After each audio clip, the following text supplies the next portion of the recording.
G'day everyone, so in this video I'm going to be running through my in-game settings for Modern Warfare 2. This is using Zen with controller. I made one the other day for Zen with mouse and keyboard, so if you're looking for that, go and watch that video. This one's going to be just for controller with the Zen. So as we can see here, aiming input device, obviously controller. Button layout, I used just the default there. I don't play on flipped. Stick layouts default. Controller vibration, I leave that one on. And then we've got the horizontal and vertical stick sensitivity. On this one I'm playing 6.6. Previously on Warzone was 7.7. I've dropped that down a little bit. And the ADS sensitivity multiplier still the same on 0.70. The sensitivity multiplier stuff in here, I mean, that's all personal preference really, but that's what I've got mine set at. And other stuff in here, I'm pretty sure this is just all standard. All the other stuff down here, I'm pretty sure that's all personal. I've changed that actually. Armor plate behavior, that was on apply 1. I've got that to apply all. That's what I had it on Warzone.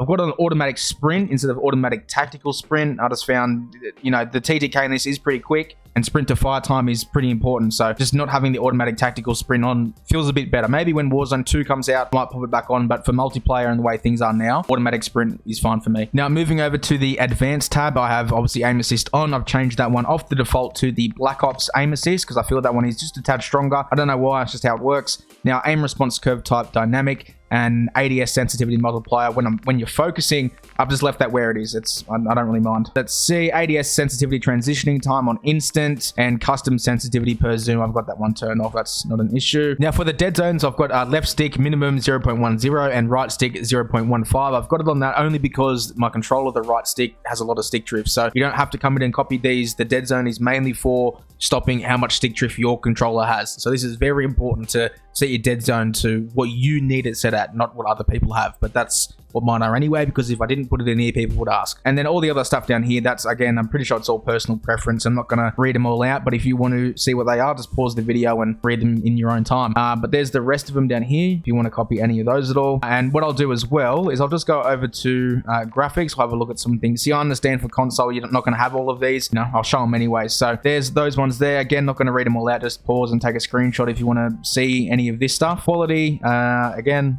same sort of deal. Just pause, take a screenshot if you want to see. I've got mainly everything on low just so I can get as many frames as possible. I really don't need to, not like this, I don't really care that the graffiti on the wall is a bit blurry, you know what I mean? It doesn't bother me. But there's the rest of the details. Just keep scrolling down for you.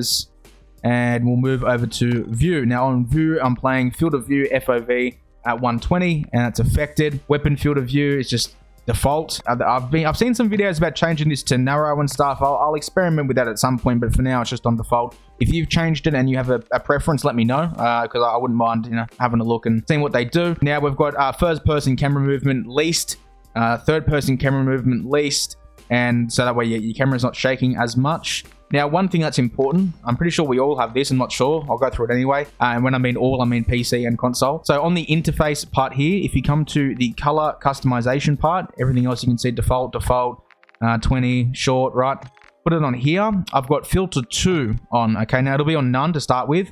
I've put mine on filter 2, and after you've chosen the filter, make sure you change this one to both, okay? Not or you can just do the world or just the interface, but I've got mine on both. That way the filter is applied to the interface and the actual map and everything as well. Because I found that this filter does make everything pop a little bit more. Like maybe if the game's looking a bit, you know, average on your console, try this filter. If you didn't know that was there, it might make it look a little bit better. And I personally haven't really changed anything in here. I did see a video about changing I think the saturation on this one all the way up like that. So I'll probably do that just there and leave that. That's about it. See how that goes. It should just make the enemy, like the red dot above the enemy's head, a bit brighter or something. So I suppose we'll see how that goes. But other than that, I'm pretty sure we've been through everything. I'm pretty sure everything else here is just going to come down to personal preference. You know, I don't really think you care whether I have the player names on the full name or something like that, you know.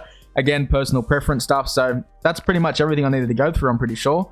Controller, we went and had a quick look at the graphics, the interface, and I went through keyboard and mouse settings the other day. Just anything in here maybe you might want to look at. This is all mouse stuff, so don't have to worry about it. Yeah, cool. No worries. Pretty sure that's it. That's all the in-game settings. And cheers for watching. I'll see you next time.